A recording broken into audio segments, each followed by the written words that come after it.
Welcome to my channel. Let's learn English together. They say love needs no language. But what if language is the only thing standing between two people who are falling in love?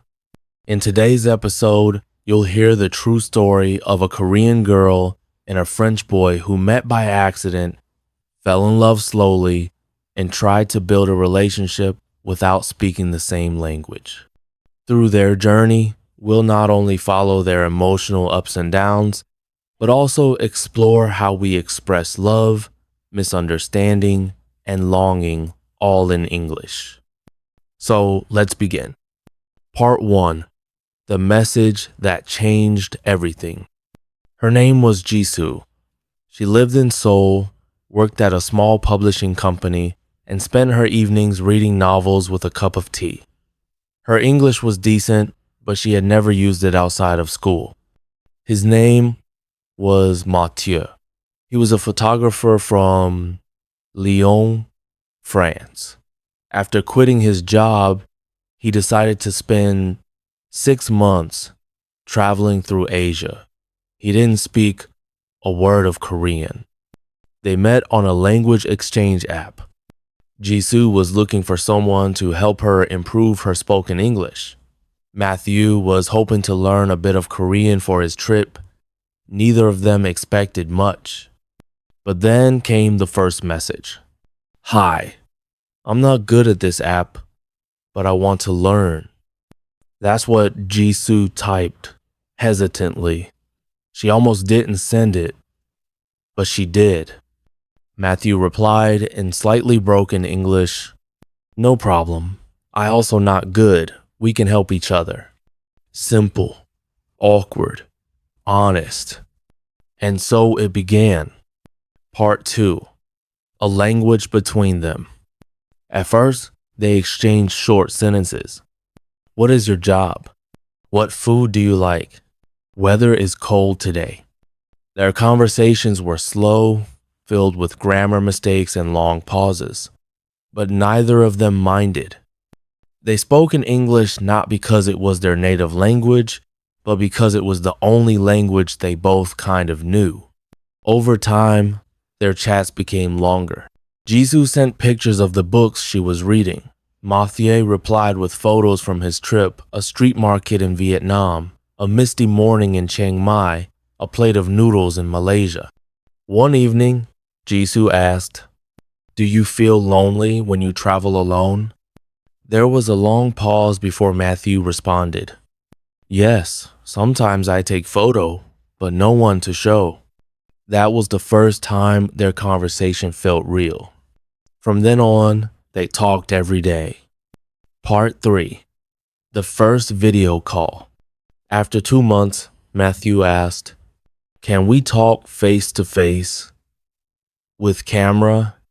Jisoo hesitated. She had never done a video call in English before. What if she couldn't understand him? What if he thought she was boring? But she said yes. The call was awkward. They both laughed too much, misheard each other constantly, and relied on facial expressions more than words. But when the call ended, Jisoo realized she hadn't felt that kind of joy in a long time. Part 4. Feelings without grammar. They never said, "I love you," not at first. Instead, they said, "I like talking with you every day. I think of you when I walk home. I feel happy when you smile." In their broken English, there was something raw and honest. The kind of honesty that comes when you don't have perfect words, so you just say what's true. Eventually, they started writing longer messages. Matthew began learning Korean phrases. Jisoo wrote messages in both English and French using Google Translate. They were trying. That meant something. Part 5. The visit. After 4 months of chatting, Matthew said, "I'm coming to Korea." It wasn't a dramatic confession. He said it like he was mentioning the weather. Jisoo was shocked, nervous, excited. She spent the next few weeks thinking about what to say, how to say it, how not to say too much. When they met at the airport, they didn't say anything at first. They just hugged. And somehow, that said everything.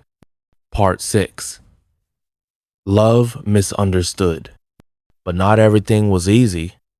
They misunderstood each other often not because they didn't care, but because their words failed them. Jisoo once said, "You look tired, you should go." She meant to be kind. He thought she was pushing him away. Matthew once said, "I don't need anyone." He meant he was independent. She thought he didn't need her.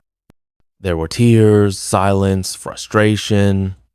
At one point, Jisoo said, "Sometimes I think our love is only strong when we don't talk." But she didn't mean it. Part 7. The decision. After 2 weeks in Seoul, Matthew had to return to France.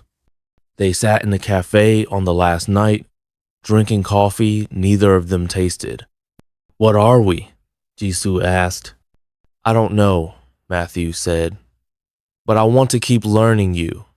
That sentence didn't exist in English, but Jisoo understood exactly what he meant. And she smiled. Part 8.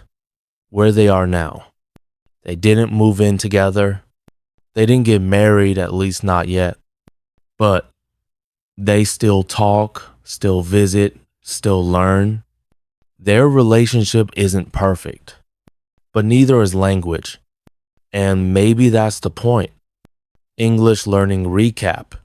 Here are a few useful English expressions from today's story. I feel happy when you smile. A simple but powerful emotional sentence. You can change the verb, I feel sad, excited, calm when, I don't know, but I want to keep learning you. While not grammatically correct, it's emotionally deep. Try, I want to keep learning about you. I think of you when I walk home. Useful for expressing romantic thoughts. What are we? This is a common way to ask about the relationship status between two people. I want to keep talking to you. Natural, simple, and full of intention. Outro. Love doesn't always need perfect grammar. Sometimes, the effort to understand and to be understood is what makes it real. If you enjoyed this story and want to improve your English through emotional storytelling, don't forget to subscribe and come back for more. This was A Language Between Us. Thanks for listening.